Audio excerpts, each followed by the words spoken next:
안녕하세요. 오늘도 사연 살롱을 찾아주셔서 감사합니다.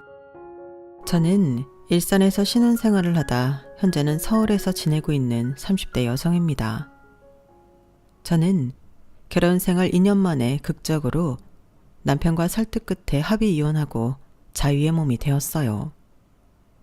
그리고 제가 이혼하게 된 이유에는 당연히 남편 때문이긴 하지만 원인을 따져본다면 시어머니 탓이 큰데요. 저희 시어머니는 아들 사랑이 참 유별나신 분이셨어요.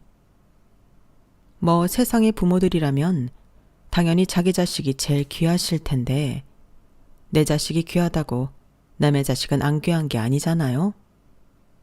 그런데 시어머니는 꼭 그런 사고를 갖고 계신 사람처럼 저에게만 유독 까칠하신 분이셨는데 아무리 좋게 생각하려고 해도 도저히 참을 수 없어 이혼까지 하게 되었어요. 당연한 소리겠지만 남편이라도 정신 똑바로 차리고 중간 역할을 잘했으면 이혼까지는 하지 않았을 수도 있는데 애석하게도 그건 제 바람일 뿐이었죠. 모전자전이라고 결혼 전에는 몰랐는데 결혼하고 한 입을 덮고 살아보니 둘이 똑같은 사람이었어요.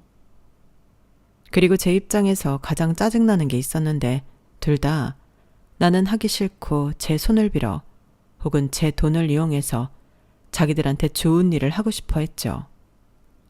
제가 또 그런 건 못 참는 성격이거든요. 세상에 누가 같이 손해보는 것도 아니고 일방적으로 손해를 보고 싶어 하겠어요.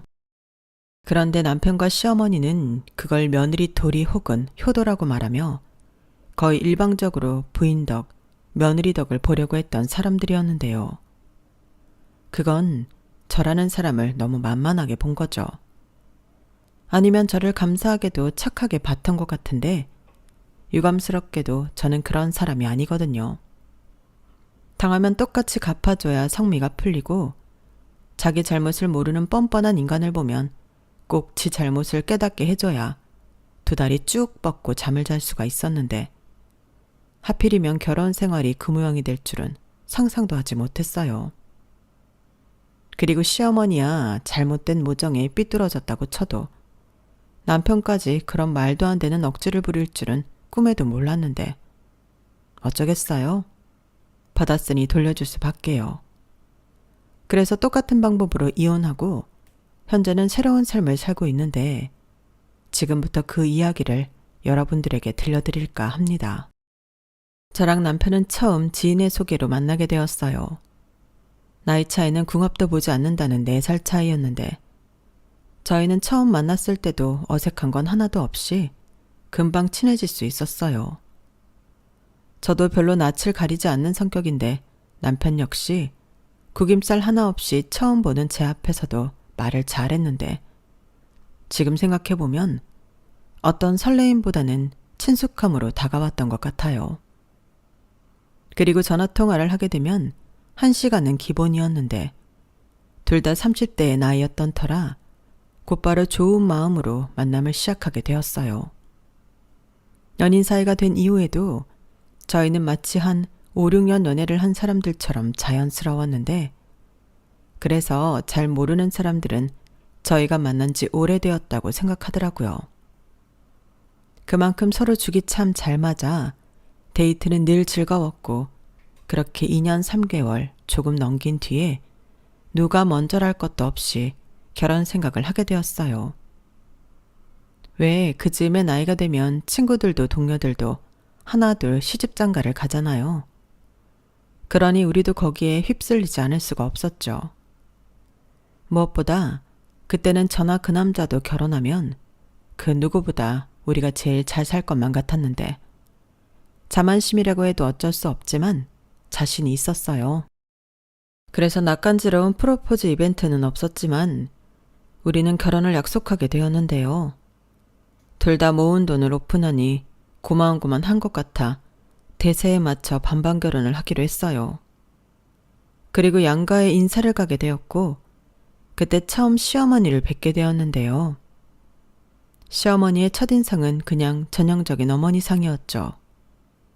전업주부라고 하셨는데 그저 한평생 살림만 하셨다고 하더라고요. 그리고 겉모습에도 그게 느껴졌는데 지금까지도 일을 하고 계신 저희 엄마와는 뭔가 느낌부터가 확연하게 다르긴 했었죠. 그리고 남편이 둘째이자 막내였는데 남편 위로는 5살 많은 누나가 있었고 누나는 시집을 가서 캐나다에 살고 있다고 들었어요. 원래 외국에 나가 사는 게 꿈이었다나요? 그래서 시어머니에게 품 안의 자식은 남편밖에 없었고 딱 봐도 아들 사랑이 남다르신 것 같더라고요. 하지만 그때는 그걸 대수롭지 않게 생각했어요. 저희 부모님도 저를 사랑하는 마음이 있으시니 자연스러운 일이라고 생각했거든요. 굳이 따지자면 표현의 정도가 다르다고 생각했는데 그게 아니었죠. 게다가 시어머니가 홀어머니도 아니고 당신 남편이 있었기 때문에 그냥 원래 그런 스타일이라고 여기며 크게 생각하지 않았는데 결혼 준비를 하는 과정에서도 조금씩 그 아들을 향한 사랑은 나타났던 것 같아요. 다만 제가 정신이 없고 바빠서 그걸 인지하지 못했을 뿐이었는데 저도 그렇고 남편도 직장이 서울이라 처음에는 전세를 가더라도 서울에 신혼집을 구하려고 했거든요. 하물며 둘 다 서울에 살았기 때문에 서울을 떠나 산다는 건 상상도 하지 못했던 일이었는데 서울의 집값은 더 상상도 하지 못한 일이었어요. 전세도 많이 있지도 않았지만 전세 보증금 자체도 매매하는 돈과 크게 다르지 않았거든요. 그러니 돈에 맞추다 보니 어쩔 수 없이 서울이 아닌 서울 외곽 경기도 쪽에 밀려가게 되었는데 시어머니가 무슨 일이 있어도 서울에 살아야 한다고 더 알아보라고 하셨어요. 당신 말에 의하면 빚을 내더라도 서울의 집은 절대 그 값이 떨어지지 않으니 무조건 서울에 있는 아파트를 사라고 하셨는데 물론 맞벌이였기 때문에 영끌을 하면 불가능한 건 아니었지만 삶의 질이라는 건 보장할 수 없었어요.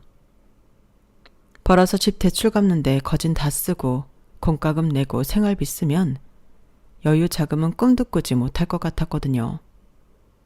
하지만 시어머니는 젊어서 고생은 사서도 하는데 그딴 게 뭐가 중요하냐고 영끌을 부추기셨고 당신께서 직접 알아보셨다며 매매 물건도 몇 개 소개해 주셨어요.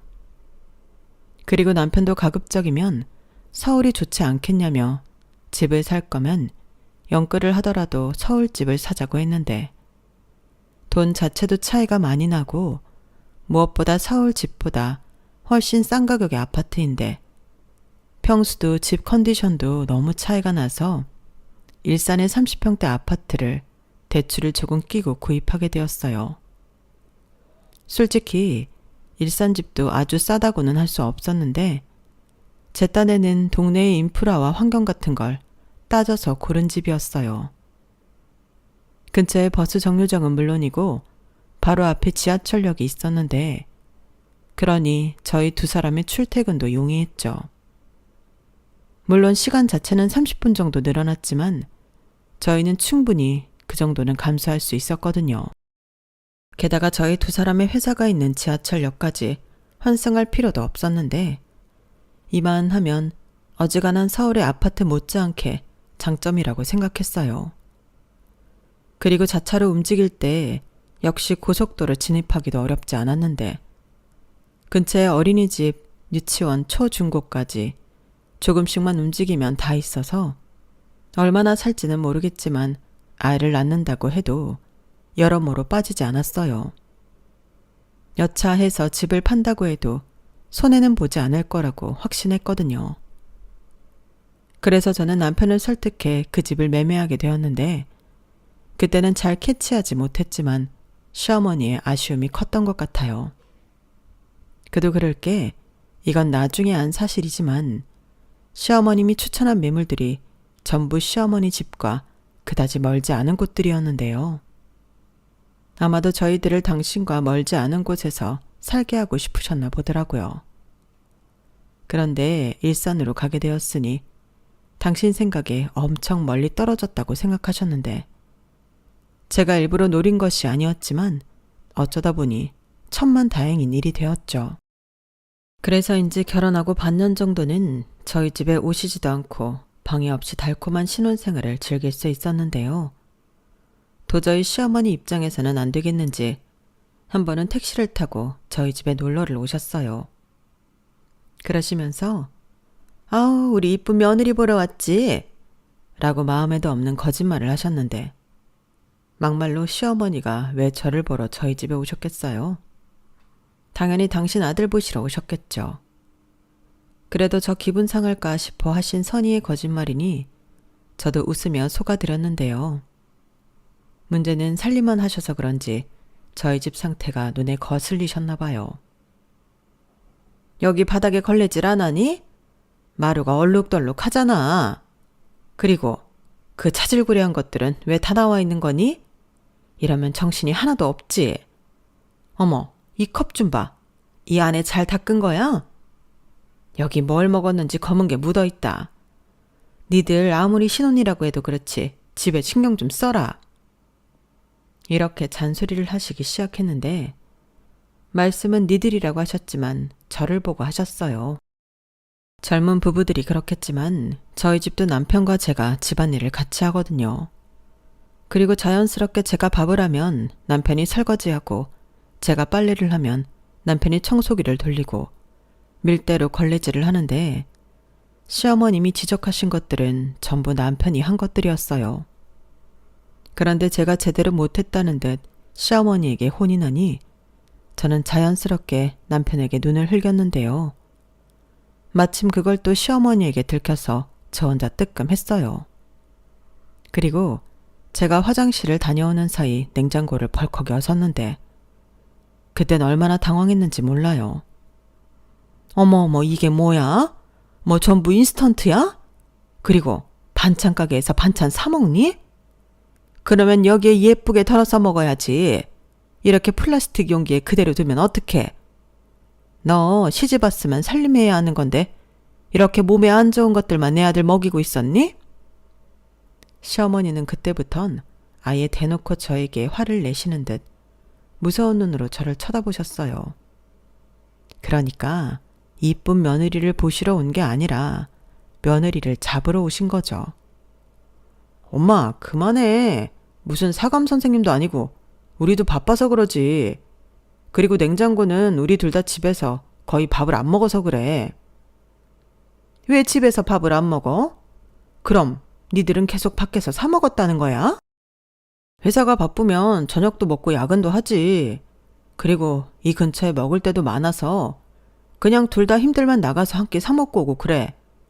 괜히 이것저것 재료들 사다 놓고 못 먹으면 그거 다 버려야 하잖아. 으이그 말이나 못하면 너 언제부터 이렇게 엄마한테 따박따박 대들었어? 엄마 서운해지려고 한다.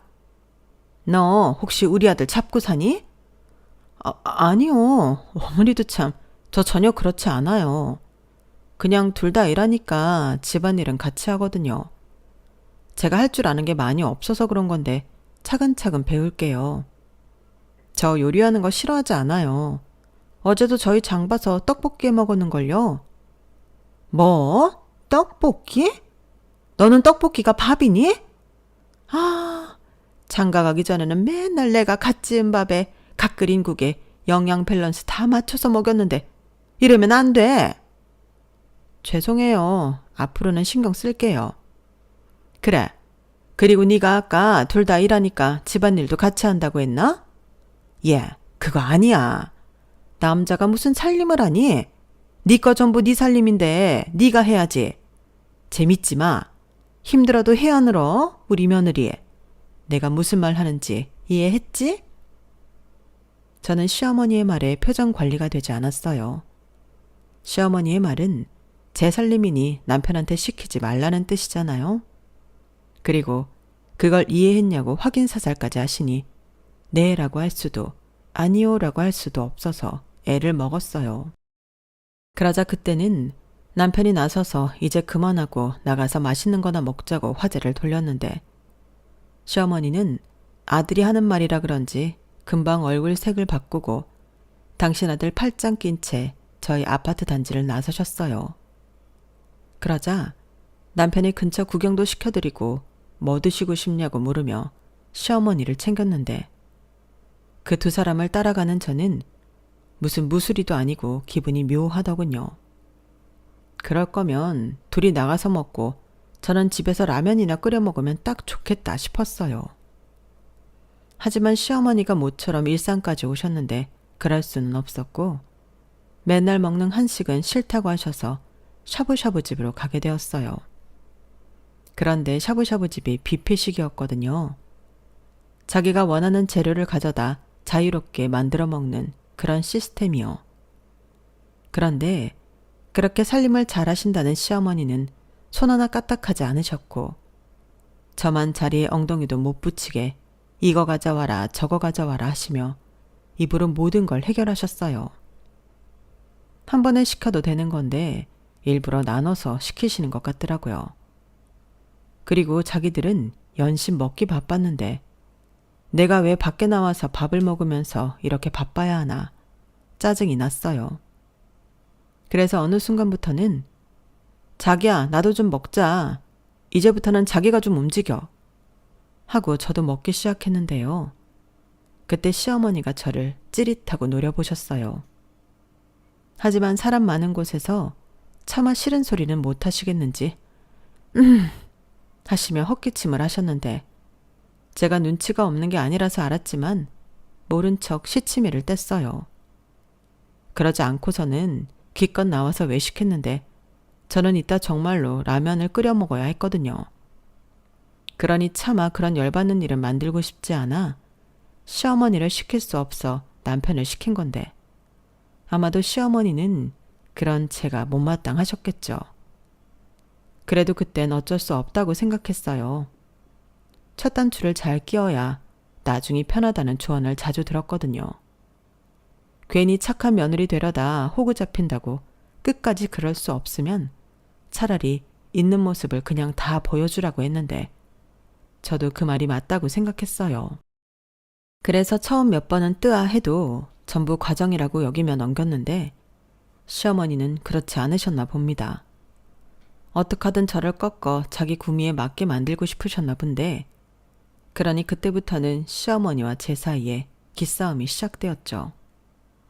그중 가장 첫 번째는 멀다고 저희 집에 못 오시겠다고 하시더니 그때부턴 일주일에 많게는 2번씩이나 저희 집에 오셨는데요. 전에는 택시비가 너무 많이 나온다고 하시더니 그냥 계속 택시를 당신 정용차처럼 타고 오셨어요. 그리고는 저 들으라고 당신 아들한테 이렇게 말씀하셨죠. 아들 이러면 안 돼. 이러면 너만 손해야. 사람들이 애처가 어쩌고 하는 거 사실 다 뒤로 놀리는 거다. 남자가 남자다워야지. 좀스럽게 와이프 챙기고 그러는 거 아니야. 엄마도 참 요즘 그런 소리 하면 큰일 나. 부부가 공평하게 살아야지. 그래야 나중에 더 뒷말이 없는 거 아닌가? 아니지. 나중에 애라도 태어나봐라. 애가 그럼 아빠보다 엄마가 더 우위에 있는 줄 알고 네 말은 안 들을 거야. 너 애한테 무시당하고 싶어? 너는 엄마 하는 거 보고 자랐으면서. 그야 그건 엄마가 그러고 싶어서 그런다고 생각했지. 아빠가 시키는 건 아니잖아. 그게 누가 시킨다고 하는 거니? 그냥 하는 거고 원래 하는 거야. 에휴, 아무래도 우리 사부인이 밖에서 일하신다고 따님 교육을 잘 못하셨나 보다. 이런 건 원래 엄마가 가르쳐주는 건데. 어머니, 그 말씀은 좀... 그래, 이거 봐라. 내가 말하면 불편해지잖아. 그래서 친정엄마 역할이 중요한 건데 안타깝다 이 말이지. 오해는 하지 마라. 그래도 지금이라도 배워야지. 네가 가장을 잘 섬겨야 나중에 애 낳아도 애가 서열을 잘 챙긴다. 어머니, 서열이라고 하시면 혹시 아이가 제 위라는 말씀이신가요? 그럼 당연하지. 저는 그렇게 생각하지 않는데. 지금은 어머니 세대랑 좀 달라요. 여자도 능력 있으면 남자 못지않게 가장 역할도 하고 서로 누가 더 위하고 하는 게 아니고 평등한 관계인데 저희 사이는 저희가 알아서 할게요. 어머니가 혹여 제가 이 무시하고 함부로 할까 걱정돼서 그러시는 거면 저 안 그래요. 저는 최대한 웃는 얼굴로 제 할 말을 다 했어요. 그러자 시어머니는 뭐라고 반박하지 못하셨는데 입꼬리가 파르르 떨리는 걸 봐서는 심기가 많이 불편하신 듯 보였어요. 그래서인지 심술이라도 부리시고 싶으셨나? 앞으로 종종 자고 갈 테니 저더러 당신 방을 하나 만들어 놓으라고 하셨는데요. 그 말을 들었을 때 이건 아니다 싶었어요. 그런데 또 제가 나서서 뭐라고 하면 그땐 정말 부부간에 전쟁이 일어날 테니 남편에게 SOS를 쳤는데요. 제 마음을 10분 이해해 줄 거라고 생각한 남편이었는데 뭘 그렇게까지 하냐며 자기 엄마가 먼 길 와서 주무시고 갈 수도 있는 거 아니냐고 서운하다 하더군요. 저는 설마 남편이 이렇게 나올 줄은 몰랐어요. 그래서 답답한 마음에 친정 언니에게 전화를 했는데 친정 언니가 괘씸하다고 시어머니가 왔다 가면 자기한테 연락을 하라고 하더라고요. 자기도 똑같이 가서 제부를 괴롭혀주겠다고요. 어머 제부, 이거 좀 들어서 여기에 넣어라. 어머 이게 웬 얼룩이야? 제부, 밀대 가져와서 여기 좀 빡빡 문질러. 원래 이런 건 힘 있는 남자가 하는 거야. 제부, 우리 장 보러 갈까? 오늘 제부 있으니까 무거운 거 많이 사도 되겠다. 집에 갈 때 우리 집에 배달 좀 부탁해. 이렇게 복수를 해주겠다고 했는데 저희 언니 성격도 한다고 하면 하는 사람이라 정말로 그걸 다 했어요. 그러자 남편이 저희 언니가 온다고 하면 기겁을 했고 결정적으로 고은아, 시어머니가 방 하나 만들어 놓으라고 했다고 했나? 그거 좋은 생각 같아. 그럼 나도 오면 자고 가도 되잖아. 그거 빨리 만들어라. 라고 했는데 그 말을 듣자마자 남편이 저한테 그랬어요. 절대 방은 만들면 안 된다고요. 자기는 처형이 왜 저러는 건지 부담스럽고 불편하고 미칠 것 같다고 대놓고 말했는데 제가 피식 웃으면서 그랬죠. 그럼 나는 오죽 불편했겠니? 그러니까 알아서 중간 역할 잘해. 자기가 어떻게 하느냐에 따라서 우리 결혼 생활이 달라지니까. 이렇게 말했는데 속으로 얼마나 통쾌하고 친정언니한테 고마웠는지 몰라요. 그리고 언니의 맹활약으로 남편이 시어머니한테 전화해서 앞으로는 우리가 갈 테니 불편하게 집에 오시지 말라고 했는데요. 저는 그렇게 한 고비를 넘겼어요. 하지만 그게 끝이었다면 제가 이렇게 사연을 적어 보내는 일도 없었을 텐데요. 애석하게도 한 고비를 넘기니 다음 고비가 저를 기다리고 있었어요. 남편과 저는 시간이 날 때면 같이 동네 한 바퀴를 돌며 시간을 보내거든요. 커피를 한 잔 마실 때도 있고 맥주를 한 잔 마실 때도 있고 동네 조금 큰 슈퍼에 들러 군것질거리를 사오기도 하며 그것도 소소한 데이트라고 나름 의미 있는 시간을 보내는데 언제부터인가 남편이 동네에 부동산을 찾아다녔어요. 그리고 왜 부동산 앞에 금매 물건 같은 걸 붙여놓잖아요. 그걸 한참 보더라고요. 원래 부동산에 관심이 있는 사람도 아닌데 왜 저러나. 저는 그 이유가 궁금했고 남편은 그냥 봤다고 했어요. 요즘 우리 동네 집 시세가 어떤지 궁금했다나요? 그리고 한동안 남편은 저랑 산책하며 그렇게 금매 물건들을 유심히 봤는데 그때가 하필 저희 아파트가 많이 올라서 남편이 부동산에 관심이 생겼나 했어요. 그리고 참고로 서울의 시어머니가 콕 집어 사라고 했던 집들은 많게는 몇 억씩 값이 떨어졌는데 남편은 나중에 집에서도 핸드폰으로 저희 동네 집들을 검색하며 부동산에 관심을 보이더군요. 그리고 그해 명절에 저는 시댁에서 때 아닌 폭탄 선언을 듣게 되었는데요. 시어머님이 글쎄 당신이 살던 집을 세를 주고 저희 동네로 이사를 오신다고 하는 겁니다. 아니 그 동네가 몇 번 다녀보니까 공기도 좋고 덜 복잡하고 물가도 싼 것 같아서 좋더라고. 게다가 니들도 근처에 있으니 내가 오며 가며 들여다보기도 좋잖아. 내가 반찬 같은 거 하면 나눠줄 수도 있고. 어때? 니들도 좋지? 저는 시어머니의 말에 깜짝 놀랐어요. 그래서 그럴 생각이신 거냐? 아니면 이미 다 정해진 거냐? 재차 물어봤는데 남편이 벌써 저희 집 근처에 마땅한 금매 물건을 봐놨다고 하는 거예요. 그러니까 남편이 한참 동안 저희 동네 부동산 물건을 유심히 봤던 게 자기 부모님 집을 구해드리려 했던 거였고, 제가 싫어할까봐 별일 아니다는 듯 저에겐 비밀로 했던 거죠. 그러면서 남편도 근처에 사시는 게 나쁘지 않을 것 같아서 그랬다고 했는데요. 정말 기가 막혔죠. 그러면서 혹시나 제가 또 지난번처럼 저희 친정 언니에게 일러 바치고 똑같이 할까 이런 말까지 했는데요. 내가 생각을 좀 해봤는데 누나도 멀리 있고 나까지 엄마 아빠랑 떨어져 사니까 아무래도 엄마 아빠가 근처에 있는 게 안심이 될 것 같더라고. 그리고 챙겨드리는 것도 편할 것 같았는데 우리 서울집 갈 때마다 멀어서 고생하잖아. 이래저래 좋은 게 많다니까. 그러니까 자기야, 우리 좋게 생각하자. 그냥 근처에만 사는 것 뿐이야. 설마 처형한테 똑같이 이사 오라고 할 건 아니지. 이사 오는 게 쉬운 일도 아니고 처형은 애도 있는데. 그래서 일부러 나 몰래 이런 말도 안 되는 계획을 세운 거야? 솔직히 말해. 자기 생각이야, 어머니 생각이야? 왜 여기서 우리 엄마 얘기가 나와? 그야 당연히 내 생각이지. 자기 지금 무슨 생각해? 아이, 우리 며느리가 왜 이럴까? 너는 그렇게 우리가 근처로 이사 가는 게 싫으니? 서운하네. 그게요, 저도 이러고 싶지 않은데 어머님이 제가 하는 살림을 마음에 들어하지 않으시잖아요.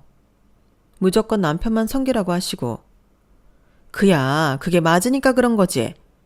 에휴, 너 진짜 안 되겠다. 내가 옆에서 하나하나 가르쳐야지. 그거 봐. 며느리가 싫어할 거라고 내가 말했지?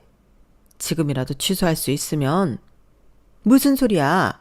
이미 여기 집이며 그 집이며 다 계약이 끝났어. 우리는 가야 해. 그리고 그게 돈도 벌고 우리가 아들도 옆에서 보고 좋다니까. 아가, 너 애 안 낳을 거니? 그럼 애 봐줄 사람도 필요하잖아. 하물며 남보다는 할미가 낫지 않겠어? 그리고 너는 지금 명절에 그렇게 얼굴을 구길 일이니? 저는 시어머니의 말에 어이가 없었어요. 자기들이 명절에 뻥 하고 폭탄을 던져놓고 저더러 왜 얼굴을 구기냐고 하니 때려놓고 왜 아파하냐고 하는 것과 같았는데 그때 다른 친척들도 계셔서 차마 제가 어쩌지 못할 거라고 일부러 그때를 노린 것 같았어요. 그런데 제가 그때도 할 말을 다 하자 시어머니가 더 노여워하신 것 같았는데 어쩔 수가 없죠. 그게 제 진심인걸요. 그리고 그런 일은 당연히 저랑 상의하는 게 맞는 건데 어떻게 저만 쏙 빼고 자기들끼리 이럴 수가 있는 건지. 그때는 남편이 제일 미웠는데 그래서 남편이랑 한마디도 하지 않았어요. 한 침대 쓰는 것도 싫어서 방도 달리 썼죠. 그러자 남편이 이게 이렇게까지 할 일이냐며 자기도 기분 나쁘다고 성질을 부렸는데 그러라고 했네요. 지가 기분이 나빠봤자 저만 하겠어요. 그리고 그때도 너무 성질이 나서 친정언니한테 하소연을 했는데 언니가 저보다 더 분개하며 야밤에 저희 집까지 쳐들어왔어요. 그러자 안방문까지 잠그고 그 인간이 숨었는데 저더러 치사하답니다. 누가 할 소리를요. 그리고 이렇게 됐다고 해서 예전처럼 시어머니가 저희 집에 와서 이래라 저래라 하시면 그땐 저도 가만히 있지 않겠다고 했는데 남편은 절대 그럴 일이 없다고 했어요. 자기가 장담한다고요. 그러면서 그게 아니면 저에게 자기 전 재산을 주겠다고 했는데 저는 또 확실한 게 좋아서 각서로 쓰라고 했어요. 그러니까 남편은 갑자기 거들먹거리며 이딴 거 법적 효력도 없다고 몇 장이라도 써주겠다고 또 큰 소리를 쳤는데 그렇게 의미가 있는지 없는지도 모를 각서를 챙겨뒀어요. 그리고 이윽고 시부모님이 근처 아파트로 이사를 오셨고 거리를 보니 시어머니 걸음으로 10분이면 저희 집에 오시겠더라고요. 그러니 정말 코앞에 사시는 것과 다르지 않았는데 시어머니는 동네가 좋아서 온 거라며 끝까지 우기셨어요. 그리고 당신의 그 말이 맞다는 듯 이사 온 후 한 달 넘게 잠잠했는데 네, 그럴 리가 없죠. 딱 한 달이 지나니까 본 모습을 보이셨거든요. 자기 병원에 가야 하니 같이 가달라. 입맛이 없는데 밖에 나가서 외식하자 등등 요구사항도 많았는데요. 심지어 홈쇼핑을 보시고는 일하고 있는 저에게 지금 방송 나오는 물건 네가 모바일로 주문해서 배송 오면 우리 집에 좀 가져다 줘라. 모바일로 주문하면 10,000원을 깎아준대. 10,000원이 어디니? 땡땡 쇼핑 도깨비 방망이다. 라며 바빠 죽겠는데 이상한 심부름까지 시키셨는데 저는 홈쇼핑을 하지 않아서 앱은 물론이고 아이디도 없거든요. 그래서 짜증나서 남편한테 하라고 시켰고 그 비용은 온전히 저희가 떠안았어요. 외식도 그렇고 시부모님이랑 같이 나가면 그에 따른 모든 돈은 저희가 부담했는데 이게 솔직히 만만치가 않았어요. 그때까진 제가 저희 집의 모든 자금 관리를 다 하고 있어서 남편은 대수롭지 않게 생각했지만 저는 확연히 늘어난 지출 금액에 고민이 많았어요. 외식도 저희 두 사람이 나가서 먹을 때는 2, 3만 원 정도면 되었는데 시부모님이랑 나가서 먹으면 1, 20만 원은 우스웠으니 이건 꼭 대책이 필요했죠. 그런데 남편은 쫌스럽게도 자기가 우리 부모님이 우리 집에 오는 거 싫다며 그래서 나가서 먹는 거지 라고 하며 마치 그건 자기 일이 아니라는 듯 얘기했는데 그러면 뭐 저는 방법이 없을까요? 바로 좋다고 자금 관리를 각자 하자고 했어요. 공동생활을 뺀 나머지는 각자 관리하고 남편 통장을 돌려줬는데 그 이후부터는 시부모님과 밖에서 먹는 돈을 남편이 부담했어요. 그러니 한두 번에 많이 당황한 눈치였는데 자기도 자기 돈 아까운 건 알았는지 언제부터인가 집밥이 최고라며 시부모님을 저희 집에 부르더군요. 뭐야? 왜 갑자기 집에서 먹재? 외식도 질리잖아. 그리고 언제는 외식값 아깝다며. 그야 그때는 내가 관리할 때고 지금은 자기가 내는데 나는 좋지. 진짜 치사하다. 장인 장모님이 오셔서 외식할 때도 이럴래? 왜 여기서 우리 엄마 아빠 얘기를 해? 어쩌다 한 번이랑 그게 같아? 그리고 우리 엄마 아빠는 애당초 일을 그렇게 안 만들어. 지금 그거 자기 말 실수한 거다? 그럼 우리 엄마 아빠는 일부러 일을 그렇게 만들었다는 거야? 그럼 아니야? 왜 갑자기 집인데 그 집밥 자기가 만들 거야? 아니면 어머님이 만들어주신대? 야, 자기 진짜 이기적이구나. 며느리잖아. 며느리면 시부모님한테 대접을 해야지. 뭐? 그새 물들은 거야? 왜? 남편은 하늘이니까 자기도 모시라고 하지? 진짜 이러지 말자. 이게 이럴 일이냐? 니들 뭐해? 왜 거기서 투닥거려? 아가, 우리가 집으로 와서 기분 나쁘니? 네가 외식값 때문에 우리 아들한테 뭐라고 했다고 하길래 내가 집으로 가자고 했다. 나도 사실 그 돈 아까웠거든. 앞으로는 우리 며느리 음식 솜씨도 낼 겸 일주일에 3번씩은 여기서 저녁 먹는 걸로 하자. 괜찮지? 설마 싫다고 지 남편 바가지 긁진 않겠지? 저는 자기들 마음대로 일을 만들어 놓고 저더러 못됐다는 듯 그렇게 말하는 남편과 시어머니의 행태에 너무 짜증났어요. 그래서 그렇게 먹고 싶다는 집밥을 대충 만들었는데요. 계란 후라이, 소세지 볶음, 구운 김 그렇게 상을 차렸어요. 그러자 시아버님이 많이 당황하신 듯 식사를 거의 하지 못하셨는데 시어머니 얼굴이 울그락불그락 해지더라고요.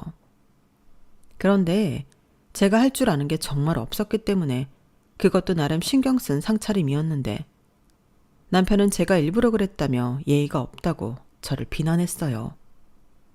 그리고는 밀키트라도 사다 놓고 하는 척이라도 하라며 전에 없던 잔소리를 하기 시작했는데 그렇게 저희 집에 발을 들이게 된 시어머니는 화장실에 다녀오면 화장실 바닥과 세면대가 더럽다며 또 난리를 치셨어요. 저더러 청소를 하라는 거였죠. 화장실은 2개로 저는 안방 화장실 담당, 남편이 거실 화장실 담당인데 시어머니는 그딴 게 어딨냐며 저더러 다 하라고 하셨어요. 그쯤 되니 남편이 자기 엄마를 등에 업고 일부러 그러는 것 같았는데요. 아니, 이게 신혼기간에 일어날 수 있는 일인가요? 그렇게 시부모님이 이사를 오신 후 저희 부부의 사이는 더욱 나빠졌어요. 어쩌면 이 사람들이 저 하나 기껏 꺼놓겠다고 짠 것 같았는데 그 뒤 시어머님의 본격적인 시집살이가 시작되었어요.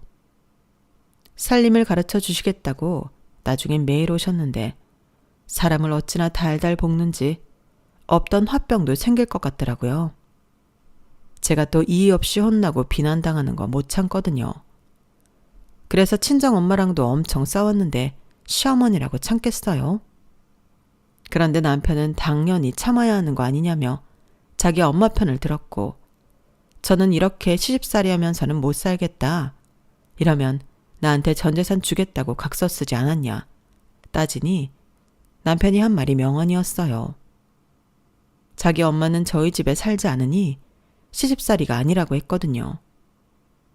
아니, 우리 엄마가 여기서 살기래? 그냥 오며 가며 하면서 살림 가르쳐주는 건데 그게 무슨 시집살이야. 우리 엄마는 여기서 잠도 안 자잖아. 이렇게 말 같지도 않은 개소리를 짓거렸는데 저는 더 이상 참을 수 없었어요. 어차피 퇴근해서 힘든 몸으로 집에 가봤자 기다리는 건 시어머니의 시집살이라면 그 집에 잠만 자러 가야겠다는 생각이 들었죠. 남편의 논리라면 잠만 집에서 자도 될 것 같았거든요. 그래서 그 집밥도 네가 밀키트 사서 해드려라 하고 다음 날부터는 친정 언니한테는 미안하지만 그 집으로 갔어요. 거기 가서 씻고 밥 먹고 조카랑 좀 놀아주다가 저녁 늦게 일산 집에 가서 잠만 잤는데 남편이 뭐라 난리를 쳤죠. 예상한 일이었어요. 아니, 그렇게 하라고 일부러 그런 건데. 저는 눈 하나 깜짝하지 않고 똑같이 말했죠. 왜 그래? 어머니가 잠은 여기서 주무시지 않으니 시집살이가 아니라고 해서 나는 잠만 여기서 자는 건데. 그러니까 별거는 아니잖아. 그치? 이렇게 거울 치료를 해주니 남편이 그런 개논리가 어딨냐며 입에 거품을 물었죠. 그래서 저도 질세라 네가 하면 다 맞는 말이고 내가 하면 개논리냐고 아주 잡아먹을 듯 남편한테 쏘아 붙여줬는데요.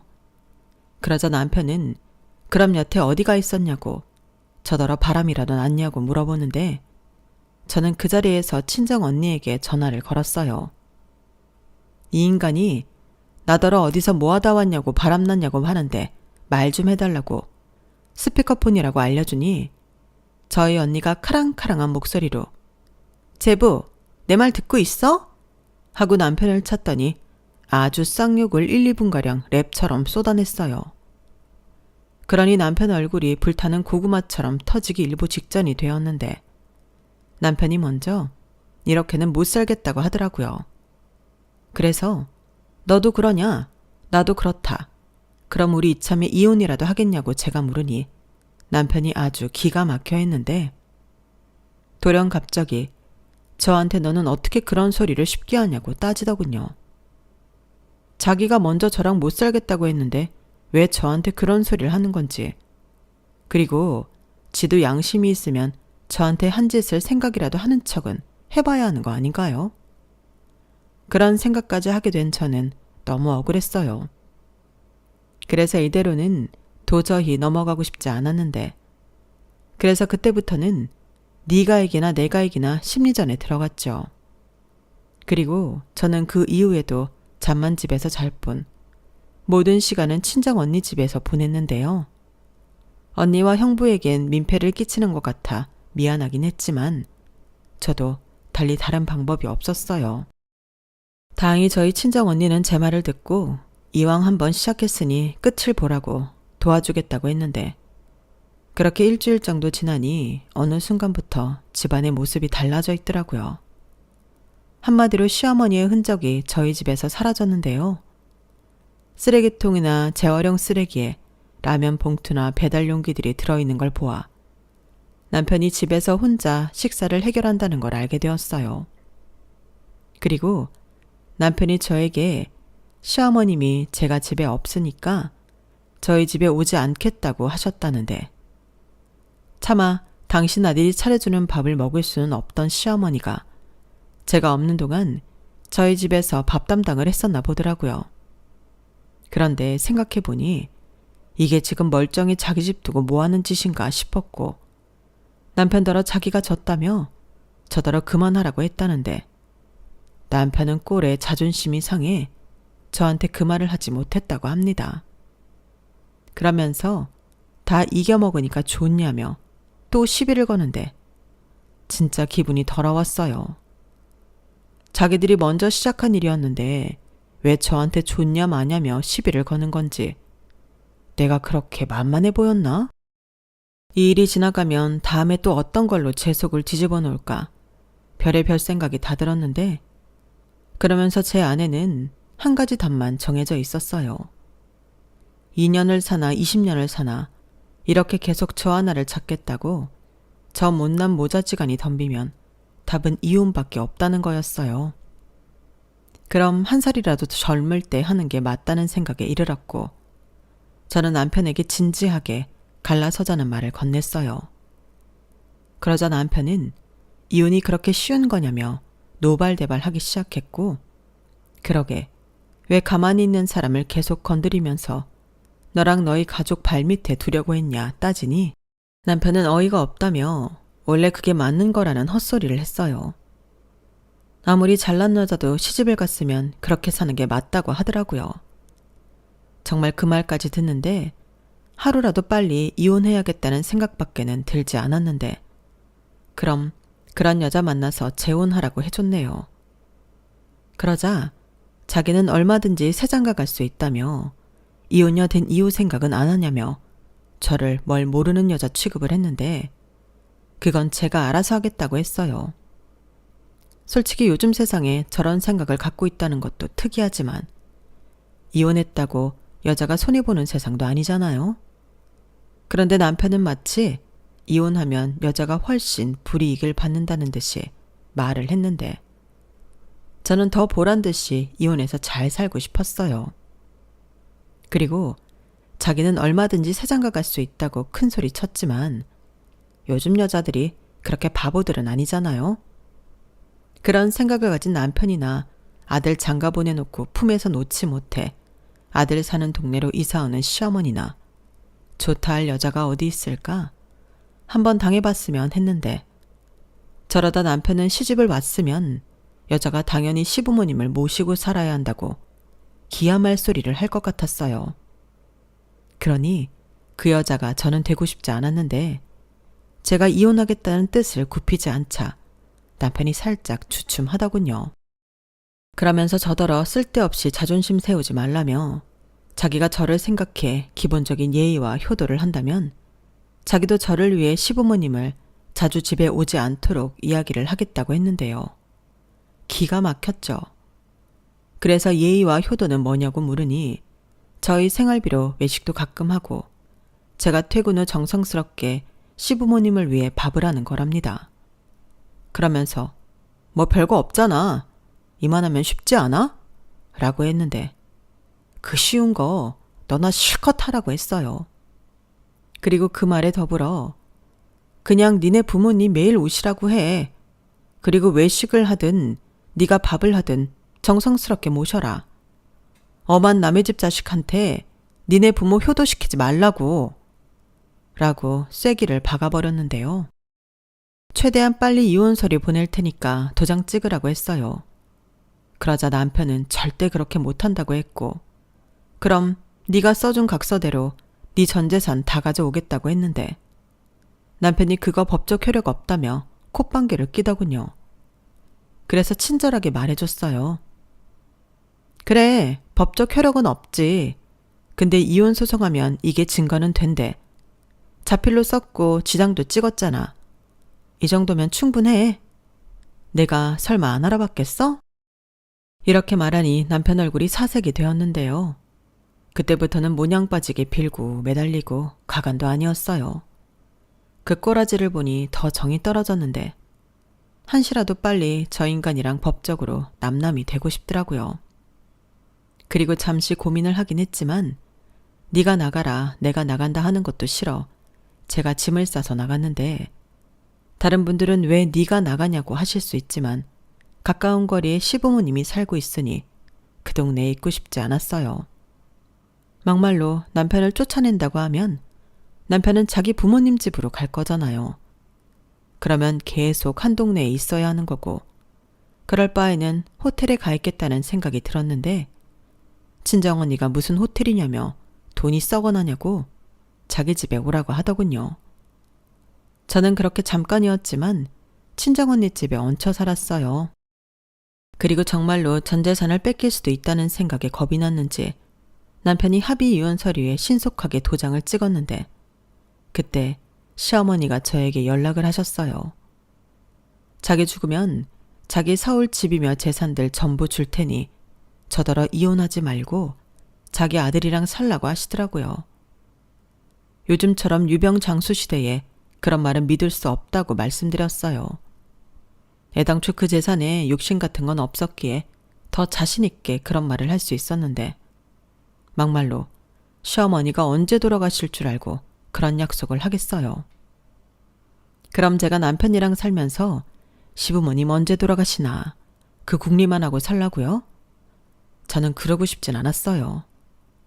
무엇보다 시어머니 같은 시어머니와 남편 같은 남자랑은 더는 살기 싫었으니 저에게 억만금을 준다고 한들 소용이 없었죠. 그리고 저희는 아이도 없고 혼인 기간도 비교적 짧아 허무하리만큼 간단히 이혼이 결정되었는데요. 희비가 엇갈린 얼굴로 저랑 남편은 법원을 나섰어요. 그리고 일산 집을 팔아 정확히 반반 분배해 저는 서울에 작은 오피스텔을 얻어 이사를 했는데 다행히 그 해에도 집값이 제법 올라 덕을 보긴 했어요. 그게 벌써 2년 전 일인데요.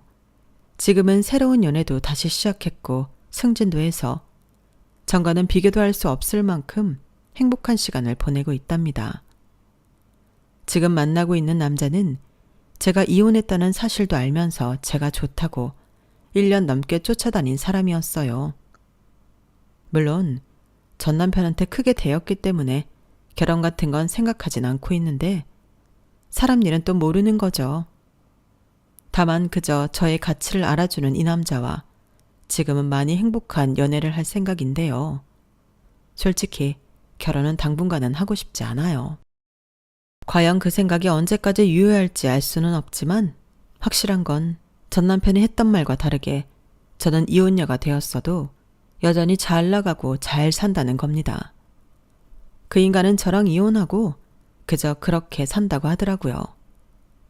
이혼 직후 왜 이혼했는지 궁금해하는 사람들에게 사실 몇 번 이야기해줬는데 그게 좀 그 인간의 발목을 잡은 것 같았어요. 하지만 맹세코 저는 없는 말을 하지 않았는데요. 심지어 과장한 것도 없이 있는 사실만 이야기했어요. 그리고 남편의 지인들 중 여자들은 남편에게 손절하며 여자 구경도 못하는 시세가 된 것 같았는데 새장가 갈 수 있다고 그렇게 큰 소리 뻥뻥 치더니 아주 꼴 좋게 되어 제가 요즘 더 기분이 날아갈 것 같습니다. 그러게 자기 발로 저 같은 여자를 왜 찾냐고요. 저는 앞으로도 그 인간 더 배 아프라고 제 주관 지키면서 즐겁게 살아갈 생각입니다. 다른 분들도 마찬가지겠지만 저는 살면서 제가 이런 일로 이혼하게 될 줄은 몰랐어요. 어쩌면 이혼은 남의 일이라고 생각했을지도 모르는데 이왕 이렇게 된 거 더 열심히 제 행복을 위해 살아가도록 하겠습니다. 이상 제 사연은 여기까지예요. 제 이야기 어떻게 들으셨나요? 혹시 저랑 비슷한 케이스의 이야기를 들어보신 분들도 계시겠죠? 그만큼 세상이 변했다고 해도 아직도 구시대적인 사고를 가진 기성세대와 남자들이 많은데 하루빨리 그런 사람들에게도 현실을 직시하는 마법이 이루어지길 바라며 저는 이만 물러가겠습니다. 지금까지 제 사연 들어주셔서 감사해요. 늘 건강하시고 내 마음을 그리고 나라는 사람의 가치를 알아주는 사람과 백년해로 하시길 바라겠습니다. 안녕히 계세요. 여러분, 사연 댓글에 응원과 현명한 조언 부탁드려요. 좋아요와 구독은 저에게 큰 힘이 됩니다. 오늘도 좋은 일 가득하세요.